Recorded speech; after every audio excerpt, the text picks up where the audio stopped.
Have you ever been working on a project, whether it's as a freelancer or maybe you work, in a startup or an established tech company, or maybe you work like I do in an agency, and you're going through the project and things are going relatively smoothly, and suddenly, out of nowhere, or at least so it seems, someone throws a curveball. That's what we're talking about in today's episode. We're talking about mystery voices. My name is Jonathan Cottrell. You're listening to Developer Tea. My goal on this show is to help you become a better developer. And the way that I'm structuring this show is to have these types of conversations. This particular episode is in our planning series because as we'll see later on in the episode, a lot of these kinds of curveballs from mystery voices can be avoided if we plan correctly. So we're talking about planning. Planning software is incredibly difficult, so it's a topic that needs to be covered. It's something we need to talk about together. It's something you need to talk about with your coworkers, with your clients, with your stakeholders, with your bosses. This is just a discussion that has to be had over and over because planning is difficult. Mystery voices are still very common where I work and probably where you work. So we're going to talk about this today and hopefully give you a little bit of a way to avoid this, one of many ways that you might be able to avoid mystery voices. So you're going through this project. You have established a pretty good rhythm, right? Perhaps you're working like we do in some kind of iterative fashion where you decide the things that are important, the things that are next most important, and you work on those things in constant collaboration with other team members, in constant collaboration with something like a product owner, maybe a stakeholder. You have meetings and regular updates, and suddenly you get an email or a Slack message or even a text message that tells you that plans have changed or requests something that's totally not on your list of things to do for the week. And the question becomes very quickly, well, is this something that I should do? Is this something that now, because this particular person asked for it, I'm compelled to just do it? Or perhaps on the flip side, you have an immediate visceral negative reaction that says, this doesn't fit in my list of things to do, so I'm going to totally ignore this person.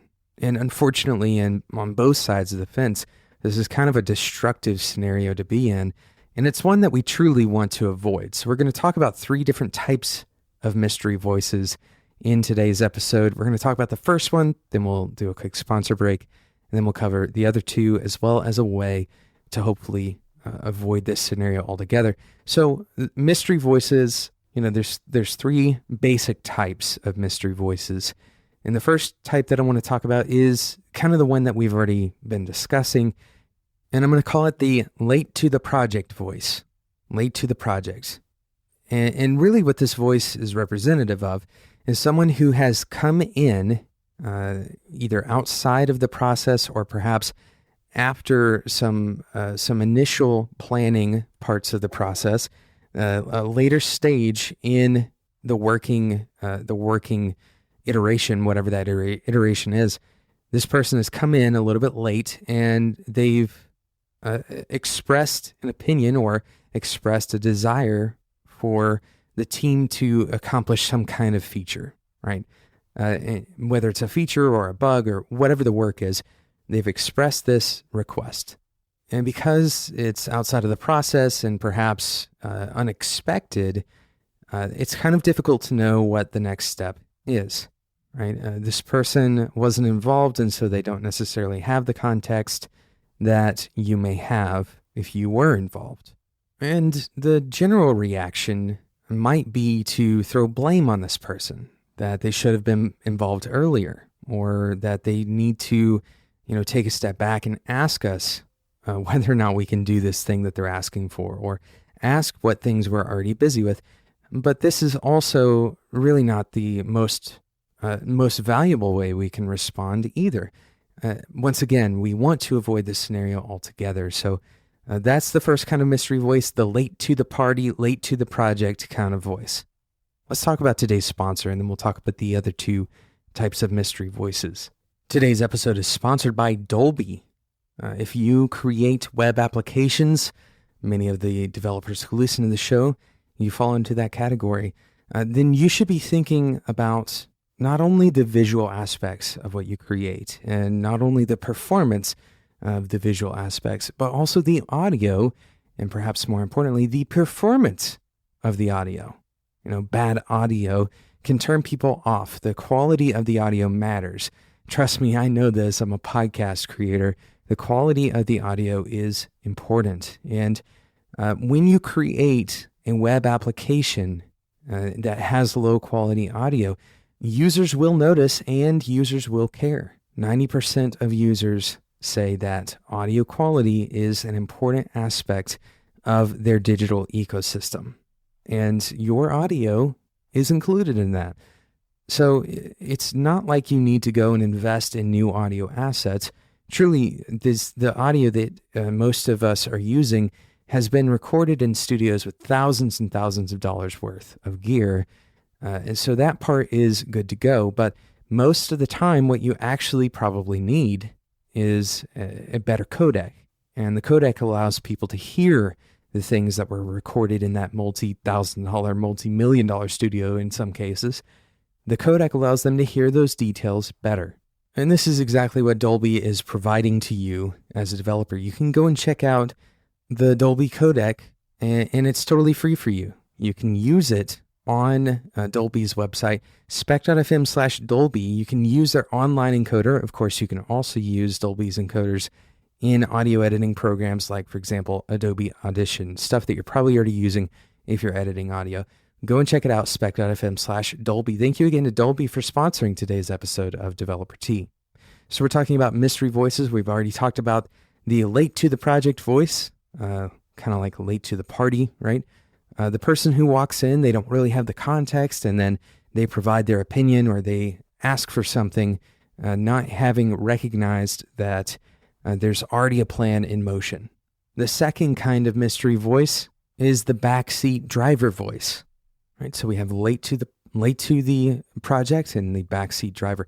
Backseat driver voices are people who are involved in the project in one role or another that isn't at the decision-making position.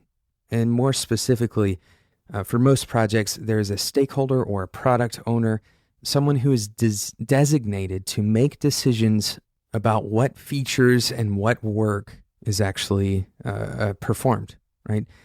So this type of mystery voice is someone who is respected by the individuals in the team they've been working alongside, but they ask for the team or they ask for an individual to do something different than what the team and the product owner has already decided to do. I want to be very clear here. We are not talking about somebody who's maliciously trying to be, underhanded. Most of the time, this happens as a result of somebody seeing something that does truly need to be done, but the person who has identified the request, the person who has made the request, is not the person who normally is in charge of making those kinds of decisions. The person who has the authority to say what the team is going to or is not going to do. The final kind of mystery voice is the ghost voice. This is kind of a more complicated version of a mystery voice because really this happens in conversation even when all of the proper procedures are in place and the decision makers are making the decisions and the members of the team are collaborating. Everything is going smoothly, as we said previously. A ghost voice is essentially an unidentifiable source of information, and more specifically, an unidentifiable source of information that is being used to inform the decision-making process, right? So these voices are very often assumptions about the audience, or in someone's absence, like for example, if a stakeholder is not available to help make a decision, the assumptions about a stakeholder's opinion. Another more subtle example would be somebody using information from research they've done before without having that research available to reference. In other words, perhaps they're using what they remember from the research, which could be wrong, and they're unable to, directly point at the piece of research that supports their claims. And the problems with this and with the other ghost voices is that very often these ghost voices are in fact expressions of real opinions, not ghost people. In other words, the people who bring those pieces of information to the table may be doing so because they don't feel the proper authority to make the decision, and therefore they're justifying their opinions or they're justifying their concepts with the authoritative voice of, once again, the absent person or the absent research. And again, I want to be very clear that these people are not necessarily doing this out of malice, and they aren't necessarily doing this in order to manipulate the situation, but rather they're doing this because the collaborative efforts, most of the time the collaborative efforts and the collaborative atmosphere is not inviting enough or is not responsive enough to those people's opinions in the first place. So what can we do about these mystery voices? There's so many other versions of mystery voices that pop up that are not authoritative. They're hard to take action on without undermining some other effort that your group has collectively, your team or whoever it is that you're collaborating on a project with. You've collectively decided in one direction, and a mystery voice comes in and tries to influence towards a different direction. Again, there's so many versions of this. I've given you 3 today that I believe cover a pretty large ground, a large number of the sources of mystery voices. So how do we avoid this problem? Well, it starts in the planning phase. It starts very early when you're first conceiving, how you're going to go about executing a particular project. How are you going to go about working together? What is the collaborative process? Who is responsible for making decisions? And who is responsible for making decisions in lieu of the person who was responsible when they're gone? Now, this may sound kind of overly process-oriented, but ultimately identifying these roles is going to be a very short amount of work. It's not a lot of articulation to explain these kinds of responsibilities. And you may even be able to establish, part of your workflow and collaborative efforts in this process. So in other words, perhaps you want to only allow features to be built if 2 people agree, right? So it can't be just one decision maker. It has to be one decision maker plus at least one other person's approval of that feature being built. You may establish a majority vote in lieu of the designated decision maker whenever they are absent, right? It could be a majority vote that moves something forward or holds something back. Another thing you can do during this planning phase is establish a protocol for what to do when a mystery voice enters the picture. A few reasonable things might be, for example, identifying explicitly to the decision maker that a mystery voice seems to be influencing decisions. And this should be something that is shared between all of the team members. It should be a shared value that mystery voices are going to derail a project. And so we want to work to avoid them. We may accidentally introduce them ourselves. I know I am definitely guilty of this. And 99 times out of 100, it's not even on purpose. I'm not trying to derail the project, and I'm not trying to undermine the efforts of the team. And I have to be, called out on this. So establishing a protocol of dealing with mystery voices, when you're establishing this protocol, just kind of an additional tip here, there are times when the mystery voice's guidance is actually going to be followed.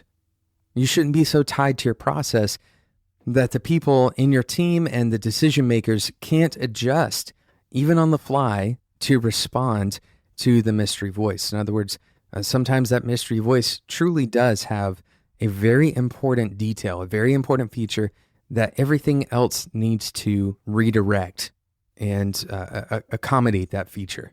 Now, this isn't a common scenario, but it underlines the importance of not being dogmatic, not throwing away everything that a mystery voice brings to the table, but instead considering what the person is saying or considering what information is being presented and then dealing with that information in a reasonable way. Recognizing that a mystery voice bringing something to the table may end up being inefficient. It may end up undermining the people who already have the authority to make decisions, and ultimately finding a way to move forward, whether that means changing your direction collectively as a team or rejecting the idea of the mystery voice while still listening and considering the content of what the mystery voice brought to the table.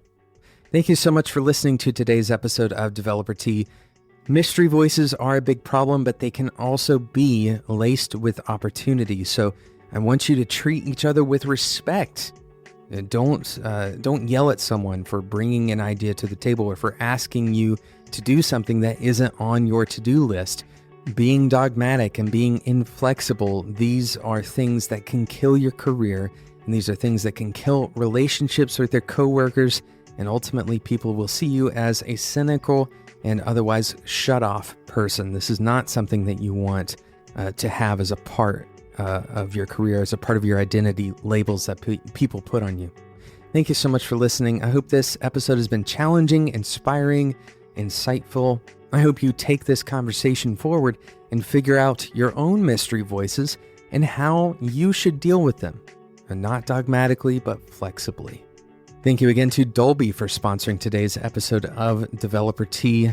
With Dolby, you can have your listeners hearing things that they otherwise would have lost with a lesser codec. Go and check it out, spec.fm/Dolby. It works in the browser. Lots of modern browsers support these codecs. Spec.fm/Dolby. Thank you so much for listening. If you don't want to miss out on future episodes, including the next episode, it's an interview with Rachel Neighbors. She's been on the show before. Make sure you subscribe in whatever podcasting app you use. Thanks so much, and until next time, enjoy your tea.